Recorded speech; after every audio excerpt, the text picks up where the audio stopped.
Hello and welcome to Key Study Point. Friends, in this video we will discuss about a poem Poet Lover and Bird Watcher by Nissim Ezekiel. Nissim Ezekiel की poem poet lover and bird watcher actually में एक ही poem है, इसमें comma लगा के इन्होंने 3 word दे रखे हैं, तो समटाइम ये गेट कंफ्यूज कि ये अलग अलग पोएम है लेकिन ये एक ही पोएम है। तो इसकी हम समरी को डिस्कस करेंगे। तो इस पोएम में निस्सिम इज़िकल कहते हैं कि पोइट और लवर और बर्ड वॉचर के बीच में कुछ सिमिलरिटी होती है और लास्ट में ये 2 पोएम की स्टैंजा है जिसके लास्ट स्टैंजा के लास्ट 2 लाइन्स में ये अपनी एज के पोइट से थोड़े खफा हैं और वो बोलते हैं कि जो इनमें सिमिलरिटी होती है, जो पेशेंस होना चाहिए, वो चीज़ें डिस्कस करते हैं क्या होना चाहिए इस पोएम में, 2 स्टैंजा में। तो और बोलते हैं कि पोइट आजकल ऐसा नहीं करते हैं। तो इसकी समरी को डिस्कस कर लेते हैं।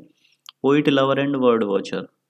To force the pace and never to be still is not the way of those who study birds और वुमेन। इजिकल कहते हैं कि फोर्स द पेस, गति को बल देना, यानी स्पीड को और बलपूर्वक बढ़ाना, and never to be still, और कभी शांत नहीं होना, is not the way of the those who study birds और वुमेन। यह उन लोगों का तरीका नहीं है जो पक्षियों की या औरतों की स्टडी करते हैं। The best poet waits for word, और फिर इस नेक्स्ट लाइन में बोलते हैं कि जो अच्छे कवि होते हैं वो शब्दों का इंतजार करते हैं, शब्दों के लिए इंतजार करते हैं। The Hunt is not an exercise of will, जो शिकार करना है यानी शिकार करने की जो विद्या है वो एक विल की यानी इच्छा शक्ति की अभ्यास नहीं है, एक्सरसाइज नहीं है। पहली 3 लाइनों में बोलते हैं कि सिर्फ गति से आगे बढ़ते जाना, इन वेट ना करना, ये उन लोगों की तरीके नहीं है जो वर्ड्स का या वुमेन का स्टडी करते हैं, और अच्छे कभी भी शब्दों के लिए वेट करते हैं। तो ये कहना चाहते हैं कि जो लोग जल्दबाजी में रहते हैं एक्चुअल में ये सब लोग नहीं होते हैं जो पोइट लवर या वर्ड वॉचर हो सकते हैं, उनको वेट भी करना पड़ता है, ये एक सेंस बनता है।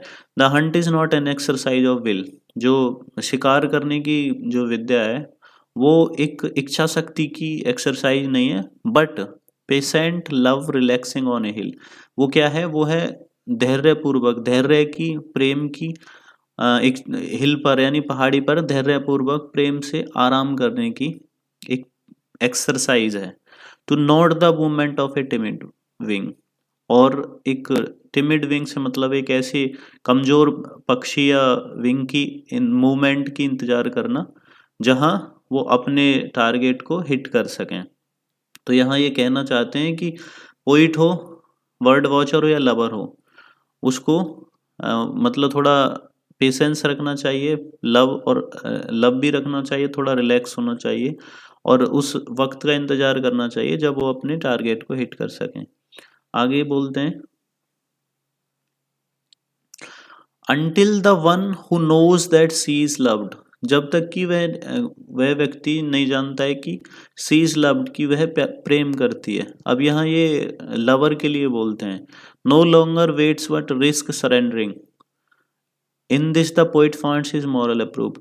यहाँ पोइट कहते हैं कि एक लवर जो किसी अपनी प्रेमिका के लिए वेट करता है, इंतजार करता है, अगर वो जानता है कि वो प्रेम करती है तो उसको इंतजार करना चाहिए, और तब तक इंतजार करना चाहिए जब तक कि वो सरेंडर ना कर दे, मतलब उस प्रेम को स्वीकृत ना कर ले। इन this the poet finds his moral prove, और इस चीज में जो कवि है वो अपने आप को नैतिक रूप से प्रूव मानता है। Who never spoke before his spirit move, जो कभी भी अपनी जो स्पिरिट है उसके अगेंस्ट कभी मूव नहीं किया है, उसके अगेंस्ट कभी नहीं बोला है। नेक्स्ट क्वेश्चन देख लेते हैं। The slow movement seems somehow to say much more, कभी कभी क्या होता है कि जो स्लो मूवमेंट होते हैं यानी धीमी गति होती है वो कुछ हद तक बहुत ज़्यादा कुछ कह जाती है, यानी कभी कभी शांत रहना कुछ ज़्यादा कहना हो जाता है। To watch the rare words, आपको अगर अच्छे यानी रेयर क्वालिटी के वर्ड्स देखने हैं, या फिर ये कनेक्ट करते हैं इसको तीनों चीज़ों से, ठीक है, तो आप उस चीज़ को भी पैरेलली समझ सकते हैं। To watch the rare birds, यानी आप अच्छे पक्षियों को देखना चाहते हैं, you have to go along deserted lanes, तो आपको डिसर्टेड लेन्स मतलब जो रेगिस्तान होता है, यानी वहाँ के या जो जंगल होते हैं, रेगिस्तान होता है, वहाँ आपको जाना पड़ेगा।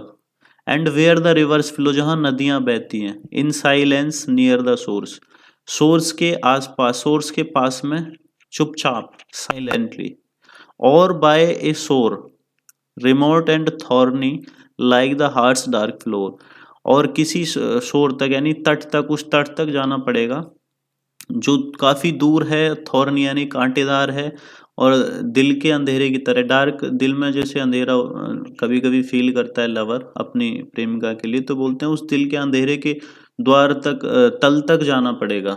ठीक है, तो यहाँ इन 4-5 लाइनों में पोइट कहते हैं कि जैसे आपको अच्छे या रेयर वर्ड ढूंढने के लिए जंगलों में दूर तक जाना पड़ता है, उसी तरह ये लवर के लिए यहाँ सेंस बनता है कि अगर आप किसी अच्छे व्यक्ति को पाना चाहते हो तो आपको उसी तरह जैसे एक बर्ड वॉचर जंगल में जाता है और दूर तक तसल्ली से, पेशेंसली वर्ड को देखता है और फिर इंतजार करता है, तो ऐसे ही आपको दिल के अंधेरे के तल तक आपको जाना पड़ेगा।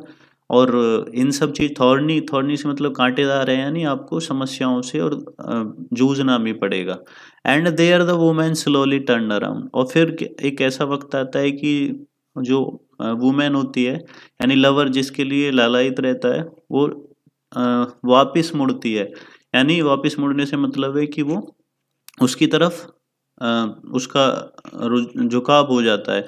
नॉट ओनली फ्लैश, केवल शारीरिक रूप से ही नहीं, एंड बोन, सिर्फ मांस और हड्डियों से ही नहीं, मतलब बॉडी से ही नहीं, but myths of light with darkness at the core, वो अपने हृदय से, हृदय की गहराइयों से मिथ्स पूर्वक, यानी अपनी पूरी मिथ्स की प्रकाश से उसकी तरफ मुड़ जाती है। एंड सेंस इज फाउंड, और तब उसका सेंस मिल जाता है। But poet lost in crooked restless flight, लेकिन जो कवि होते हैं, यहाँ ऊपर की लाइन में ये बात अपनी खत्म कर देते हैं कि जैसे वर्ड वॉचर थोड़ा सा धैर्य पूर्वक जंगलों में जाके अच्छा वर्ड पकड़ सकता है, सेम चीज जो लवर होता है वो अगर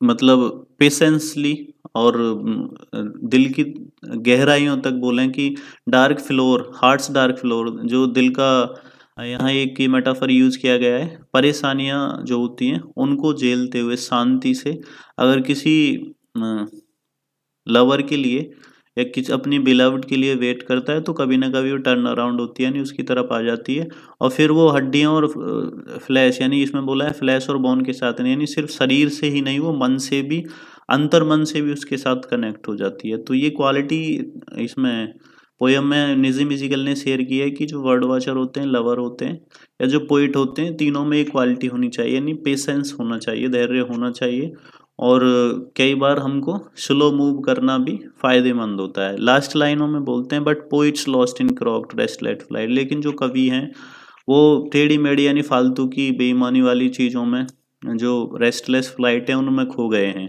द डीफ कैन हियर, जो बहरे हैं वो सुन सकते हैं, blind the blind recover site, और जो अंधे हैं उनकी साइट रिकवर हो गई है। तो ये बोलते हैं कि ये सब चीज़ें हो गई हैं, लेकिन जो कवि हैं वो अपना काम ठीक से नहीं कर पा रहे हैं। तो आई होप ये पोएम की समरी आपको पसंद आई होगी, आई हो तो लाइक कीजिए, वीडियो को शेयर कीजिए। Thank you.